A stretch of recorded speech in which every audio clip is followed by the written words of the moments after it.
Alright guys, welcome to today's video. Today we're discussing Manchester United. They've lost again. It comes as no surprise. There's more losses than victories these days. And it's 4-3 in the Champions League and we're bottom of the Champions League group.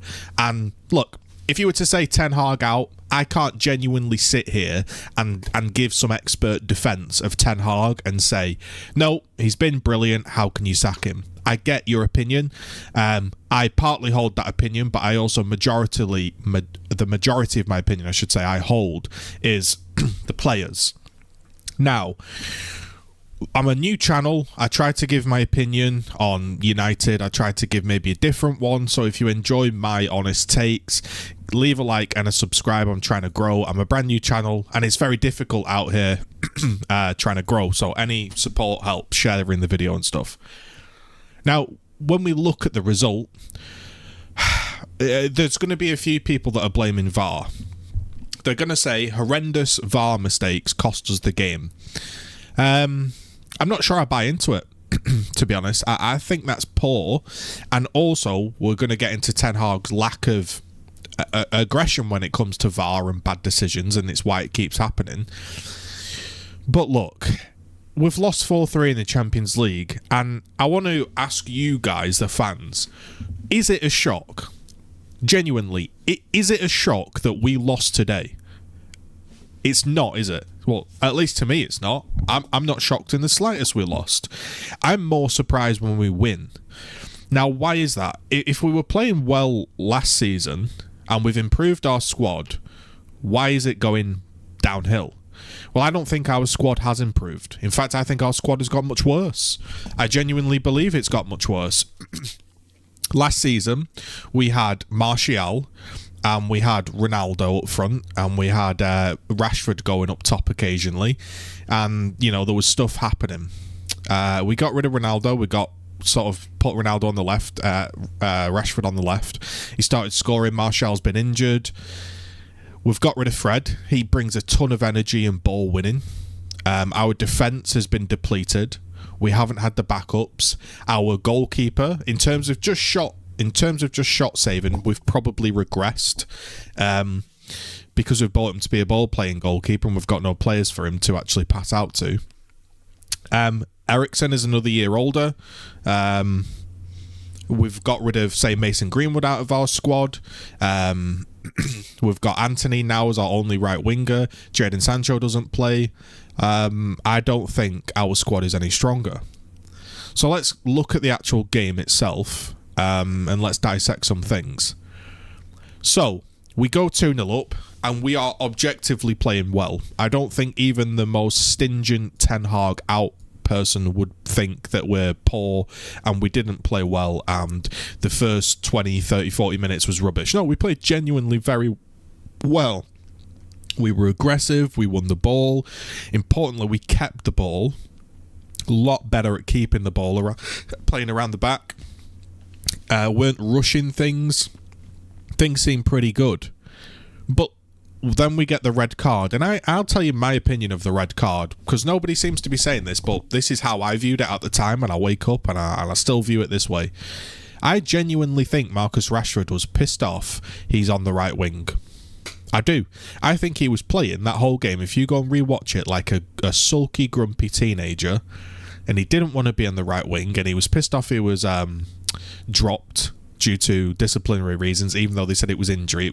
It was disciplinary in my eyes. And he looked sulky. He didn't want to track back. He didn't put in much energy. There was not much going on there. And I think he petulantly stood on the guy. I genuinely do. And everybody keeps telling me that Marcus Rashford was looking down. If you watch that clip in actual full speed, he gets the ball and he has a quick little glance and he knows there is a guy coming into him. That's why he knows to shield the ball and look directly down, because he knows there's a guy behind him. That's why he's shielding. So the argument of Marcus Rashford didn't really know the guy was there, he was looking directly at the floor and he just shielded. Well, what was he trying to shield? Fresh air? No, he knew there was a player there. And I think he just thought, these never get given. It's a nice opportunity to bang, put your foot on the ground, shield the ball hard, and if you catch someone on the top of the foot or the side of the foot, you never get sent off. And it gets a bit of stress out. and he's petulantly done it, and I think he's been sent off. But forget all of that. Even if you believe I'm wrong and it was a complete accident and it was the worst VAR decision you've ever seen in your life, if you believe that, fair enough. I can see the argument for it. But let's say that was true. We're 2-0 up in the Champions League in a must-win game with 10 men. You know what happens? We concede 4 goals. So the objective here, considering that we end up scoring 3, the literal objective is when we go down to 10 men, don't concede 4 goals.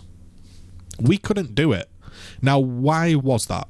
What was the problem? And I think totally mentally weak, fragile players, from the captaincy to throughout the squad, even Varane, who I've genuinely not been his biggest fan since he signed. When he signed, I was told he needed a leader at Real Madrid to be good, and I'm still seeing it today that he needs a leader.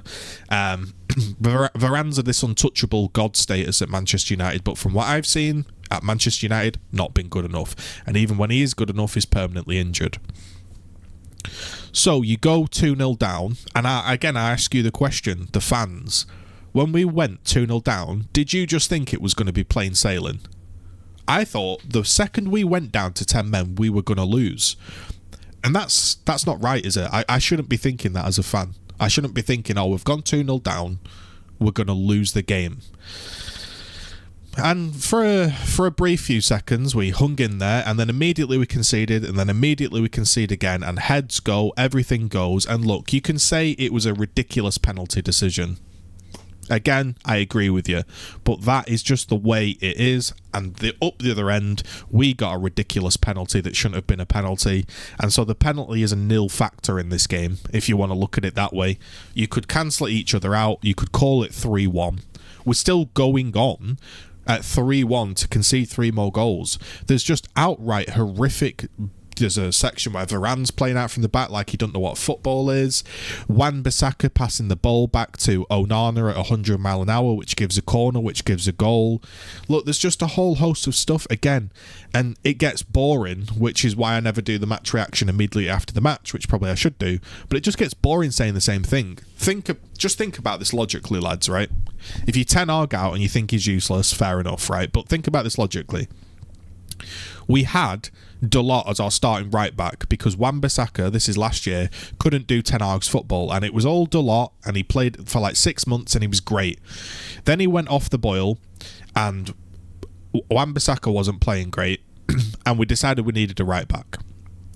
And so at this point we've made it clear that Dalot's not good enough to be first choice and Wan-Bissaka isn't, and we're going to have to get one of those two to be the backup and then a proper right back. That didn't happen. What ended up happening is Wan-Bissaka went out, he trained, he worked hard and he improved, and he came back and he had a bit of a purple spell, and then the Glazers went, right, we don't need a right back. Now all of a sudden we were in the position that our right back's been injured the whole season, we're playing Dalot there and he's not been good enough. You saw against Newcastle, he slept, he let the man run off his shoulder and he scored, and lo and behold today, because we don't have a left back, because there's all these problems at the club, he lets the man run off his shoulder on the left hand side this time and they score. Wan-Bissaka, not good enough with his feet, not good enough to win Prems and Champions Leagues. He gives the ball back to Onana, very rushed, and fucks up, and we lose the game. You've got Harry Maguire giving away penalties. Maybe he deserved it, maybe he didn't, who knows, but again they cancelled each other out. You've got Varane looking like a mess. You've got Scott McTominay offering nothing in that defensive role. Eriksen offering nothing, he can't run. You've got Bruno incredibly hit and miss. You've got £60 million Mason Mount sat on the bench. You've got Sancho sulking. You've got Rashford sulking and sent off. You've got Højlund that when he gets service he can score but he don't get it. And you've got Garnacho who unfortunately, I know everyone loves him, but when he makes a start he doesn't make it count and he's pretty unproductive on that left hand side. The players simply aren't good enough. These players will, like Roy Keane said many years ago, these players will just get managers sacked. They will. Marcus Rashford will get another manager sacked. It's just inevitable because he's going to have to play every game, because the Glazers won't buy any proper replacements. They won't cause any friction to his position in the team. He's the star boy. He's Manchester United's man, when really he should have proper competition for his place, and He doesn't really. We've got a cost-saving Garnacho on the left that's kind of pushing him for his spot, but not really. Martial is just Martial. He's never fit. We should have a proper striker. Right winger, we should have a proper right winger at the club. Instead, we are having to play Marcus Rashford out there or Anthony, both useless on that right wing. So you can blame Ten Hag all you want, but the attacking side of things is not good, right? And then you've also got this side of things, the defensive side. He's playing with Varane, who's probably not even fit, injured, whatever you want to call it. You've got Maguire, who he really didn't want, but Manchester United wouldn't pay him off and get rid of him. You've got Dalot, who we know is not good enough at right back, now playing out of position at left back. So he's going to be even worse at left back. And then you've got Wan-Bissaka. But I don't like what Ten Hag does, because he gets people out of position, and I'm a stickler for this, and I don't know if it's right or wrong. I've never managed a high-level football team, obviously, or anything like that. But I think you just play someone in their best position, and if you can't fit them there, then you either adapt the system or you bench them. And I believe that. I believe today Reguilon should have played if he was fit, because he's our left back. Now, if all the other left backs are injured and you've purchased a left back on loan to cover, why are you not using him? He should have been on there.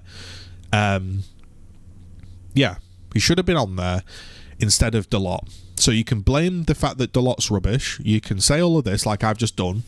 But again, Ten Hag does manage the squad.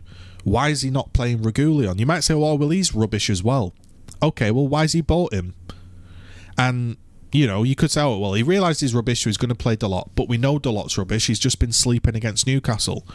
He has to play his left back there. Wan-Bissaka should be the right back. If he doesn't rate Maguire that strongly, then it should be Lindelof playing there instead of Maguire, if that's what Ten Hag wants. Or it should be Lindelof, Maguire.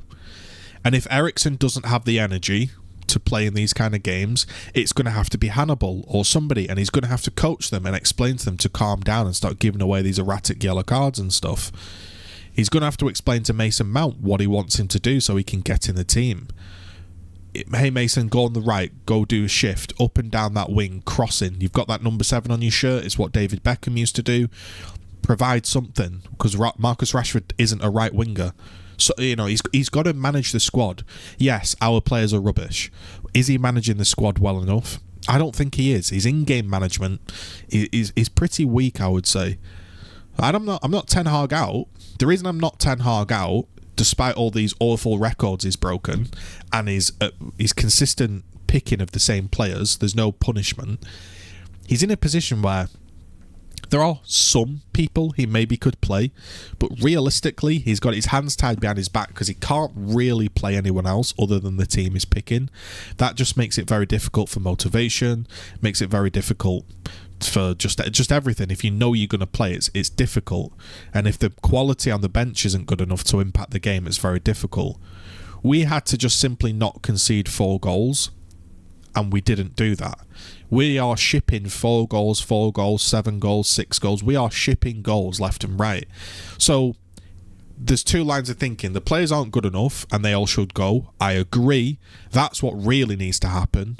But you've got to be smart. You're playing for your job. You're managing Man United, and you know you've got a load of injuries. So you've got to come up with something. And I'm not the tactician. I'm not the guy paid millions. He's got to come up with some form of game plan that makes us more structurally sound at the back, because you literally cannot win anything, not even a singular match, let alone a tournament, and go on a run of consistent wins. You can't win a tournament like an FA Cup or a Champions League or a Europa League or anything if you can't defend. So the number one thing you've got to get is structurally sound defence, and people looking like they can hold the ball, and maybe with a moment of brilliance like Bruno, we nick a 1-0 win like against Fulham. But what we can't be doing is trying to play sort of a Ten Hag press style, sort of a Man United transitional style, but then also be leaking 4 goals. Like, so one of the things has got to give.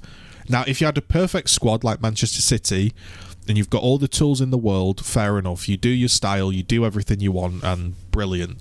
But at Man United, that's not the case.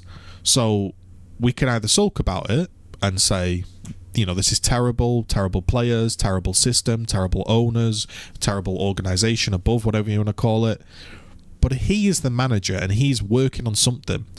And this is not a new thing. We've been consistently destroyed by top teams and in competitions destroyed. You know, I look back to that 7-0 and at Liverpool, and people will brush it under the carpet and say, oh, well, we got Champions League, the result doesn't matter. Liverpool got Europa League, ha. I remember that 7-0. And I will always remember that 7-0. And I'll remember the following week, the same team coming out. And then I'll remember Bruno then being captain. And I'll remember Rashford being offered a new contract. And I won't remember us going out of the groups in the Champions League. Liverpool won't remember this Europa League season if they don't win it. And they won't care. They will remember the 7-0. The standards at the club are on the floor. And it's partly due to the players that they're not been sold, but it's partly due to Ten Hag that he's not doing what he needs to do to get those standards back that he talks about so much. You can't just have players consistently shipping 4 goals and then rolling out with the same team. But next week it will be the same team again. We'll re-energize, we'll refocus, maybe we scrape a win, maybe we get a nice win, who knows. But at the higher levels of competition, we're not looking well coached. It's awful football. It's genuinely awful to watch, man.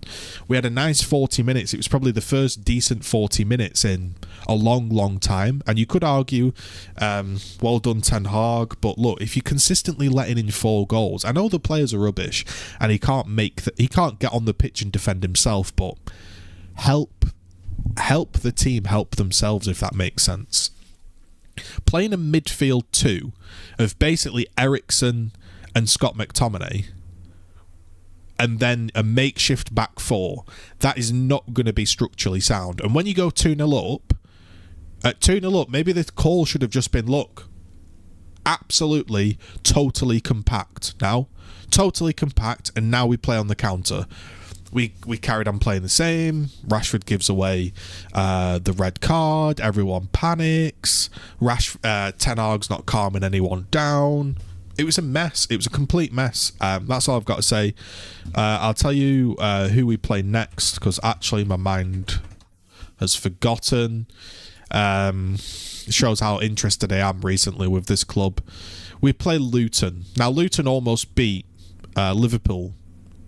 That's not an easy game by any stretch of the imagination. So if I look at our up-and-coming fixtures, Luton, potential win. Everton, they're getting going now and fighting for every point, and they're at home. That's going to be difficult. Galatasaray in the Champions League, very difficult. Newcastle at home, very difficult. Chelsea, very difficult. Might get some points against Bournemouth. Then Bayern Munich, difficult. Liverpool, difficult. Villa, difficult. Tottenham, difficult. West Ham, Villa, we need to find some form or something, because these are not easy games. These are not easy games. All right, leave a like, leave a comment. Cheers, subscribe, share it. Try get some new people on the channel. Cheers, boys.